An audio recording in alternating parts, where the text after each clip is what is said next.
Another good thing that has happened is the completion of the Golden Gate Bridge.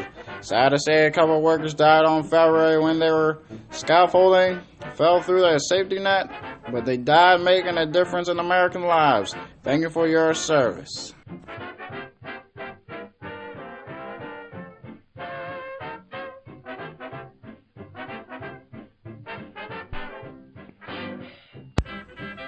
This is a good day in American history, the inauguration of Franklin Roosevelt, the first time the inauguration of a president held on January 20th.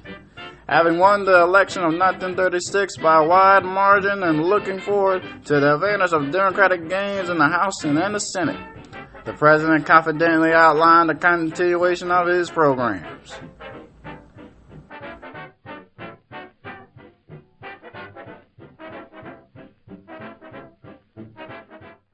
Making vote, do solemnly swear that I will faithfully execute the office of President of the United States and will, to the best of my ability, preserve, protect, and defend the Constitution of the United States. So help me God.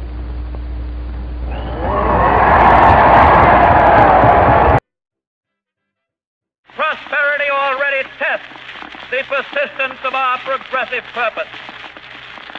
So let us ask again, have we reached the goal of our vision of that 4th day of March, 1933? Have we found our happy valley? I see a great nation upon a great continent, blessed with a great wealth of national resources. Its hundreds.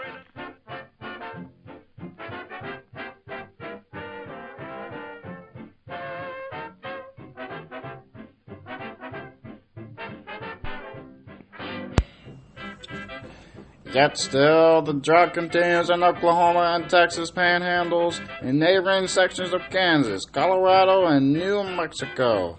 Just a reminder, the drought started 3 years ago, 1934. Having little rainfall, light soil, and high wind is devastating farmers and ranchers.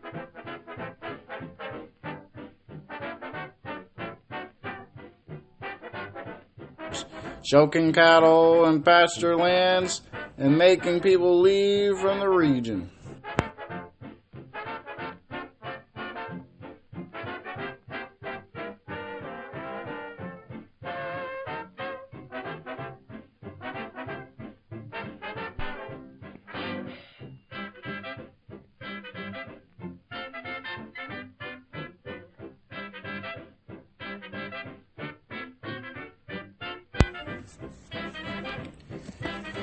This woman was a true visionary, Amelia Earhart, the first woman aviator, the first woman to fly solo across the Atlantic, gutsy as any American.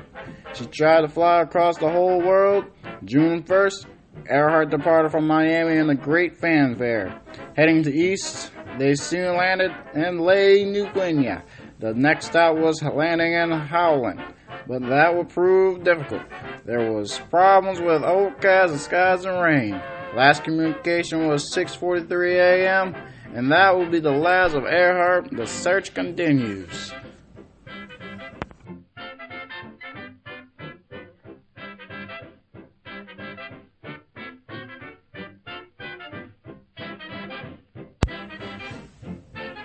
Here is James J. Braddock, a.k.a. Cinderella Man. He hails from New York City, now living in North New Jersey. He started his career in 1926, but it went downhill to lightweight champion Tommy Loran. The man made a comeback and now is the reigning heavyweight champion. We all remember the fight with Max Baer, that man that killed 2 men in the ring. That victory led to all his success in the world, beating man after man.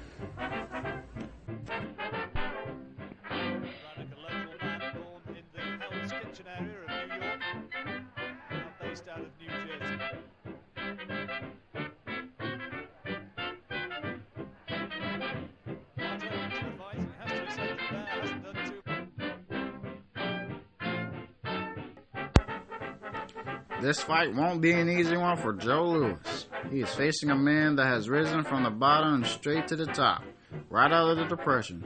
Once he lost to Tommy Loran, and without educational background, he was making money from the docks.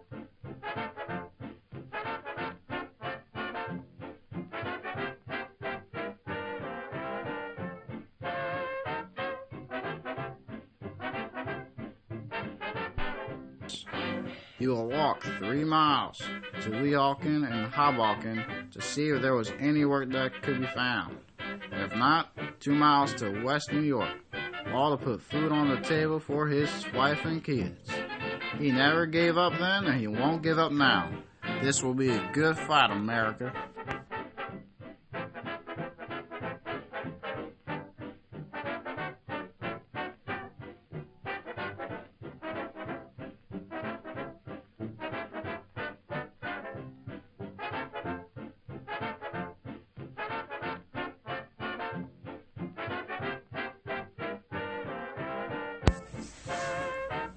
Now there is one man in the way of Braddock being a champion once more. His name is Joe Louis, aka the Brown Bomber.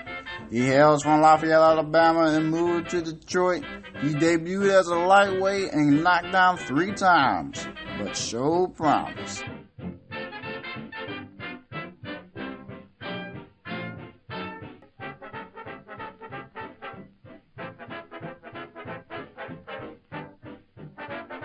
In 1934, he held the National Amateur Athletic Union heavyweight title belt.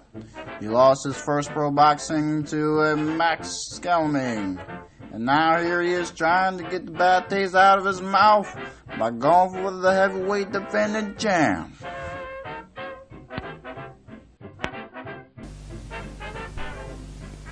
He's known as the Cinderella Man of boxing because after losing the world light Vado sul ring del Comiskey Park, grande stadio di baseball di Chicago.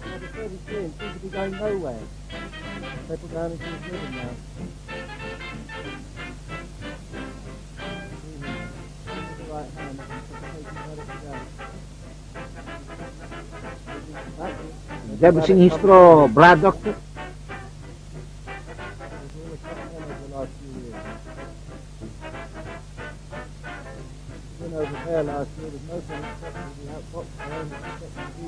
Largo destro, l'apertura e poi il destro.